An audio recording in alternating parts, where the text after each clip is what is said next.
Hello everyone, welcome back to our YouTube channel. तो friends, 3 अगस्त को मेरा फर्स्ट शिफ्ट में एग्ज़ाम था। तो आज मैं आपको पूरा एनालिसिस देने वाली हूँ कि मेरे कितने अटेम्प्ट रहे, क्या रहे। और आप लोग भी अपना शिफ्ट और अटेम्प्ट ज़रूर शेयर कीजिएगा मेरे साथ। और उतने ज़्यादा अटेम्प्ट नहीं रहे हैं मेरे शिफ्ट 1 के अकॉर्डिंग। तो चलिए बताती हूँ किसमें कैसे क्वेश्चंस आए थे। सबसे पहले रीजनिंग में पज़ल आई थी। पहले तो फ्लैट फ्लोर वाली पज़ल थी, जिससे 5 क्वेश्चंस थे, जिसमें 5 फ्लोर और 2 फ्लैट थे।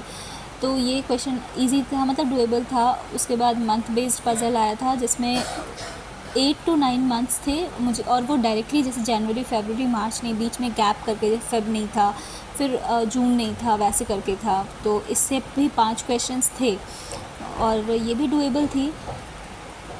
देन जो नेक्स्ट पज़ल आई थी वो लीनियर रो की थी, और उसमें वेरिएबल बेस्ड थे, फ्रूट्स था वेरिएबल में, और 7% थे इसमें। फिर पैरेलल रो वाली पज़ल आई थी और इसी क्वेश्चन में मैं स्टक हुई थी। इसमें लिखा था T second from the end है, लेकिन मैं टी को एंड से लेकर बना रही थी, तो वो बन नहीं पाया। फिर जब तक रियलाइज़ हुआ, एक क्वेश्चन मैंने टिक कर दिया था, फिर मैं उसे चेंज भी नहीं कर पाई थी। फिर चाइनीज़ कोडिंग के 5 क्वेश्चन आए थे और ब्लड रिलेशन के 3। और जो ब्लड रिलेशन का क्वेश्चन था वो बहुत ही ट्रिकी था। मैंने इन्फॉर्मेशन नोट किया बट मैं बना नहीं पाई। फिर इनइक्वलिटी के और सिलॉक्स के 3 से 4 क्वेश्चंस थे, जिसमें सिलॉक्स के 3 स्टेटमेंट वाले थे और इनइक्वलिटी में एक कॉमा करके दिया हुआ था। देन ऑर्डर रैंकिंग के 2 क्वेश्चंस थे, और जिसमें एज कैलकुलेशन था, जैसे ए बी का सम दिया था और बी सी डी का, और ए और सी में डिफरेंस बताना था, उस टाइप से। फिर एक मीनिंगफुल वर्ड था, जिसमें मेरे 2 वर्ड बन रहे थे, एक लाइफ और एक फाइल। तो उसके वैसे मैंने टिक किया। और नंबर पेयर का जो मेरा आंसर था वो 5 पेयर्स आ रहे थे। आप लोग बताइएगा आपके कितने पेयर्स आ रहे थे। फिर ऑड वन आउट का एक क्वेश्चन था, वो मैंने किया। मेनली मैं ब्लड रिलेशन और पैरेलल रो में ही मेरा क्वेश्चंस छूटा है।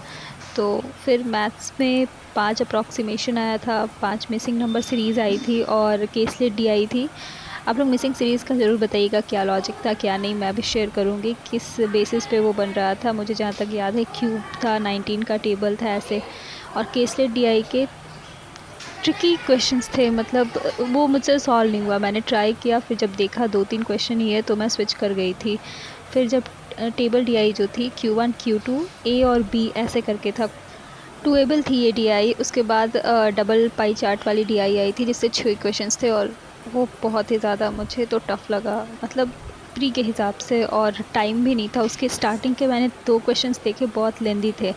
देन अर्थमेटिक के 16-17 क्वेश्चंस थे, मुझे अच्छे से याद नहीं है, तो वो मैंने कुछ अर्थमेटिक के क्वेश्चन सॉल्व किए थे। और मेरे जो अटेम्प्ट रहे वो रीजनिंग में मैंने जो टोटल 33 क्वेश्चंस बनाए थे, जिसमें से एक जो एक्स्ट्रा मैंने टिक किया था वो वही 14 रो वाला था, और मैं उसे सही करना भूल गई, मतलब क्लियर करना भूल गई, जिसकी वजह से मेरे एक क्वेश्चन रॉन्ग हो गए हैं। और मैथ्स में टोटल 24 अटेम्प्ट्स रहे थे मेरे, और जितने भी किए सही है जहाँ तक मुझे लग रहा है। तो टोटल मेरे जो अटेम्प्ट बने वो 57।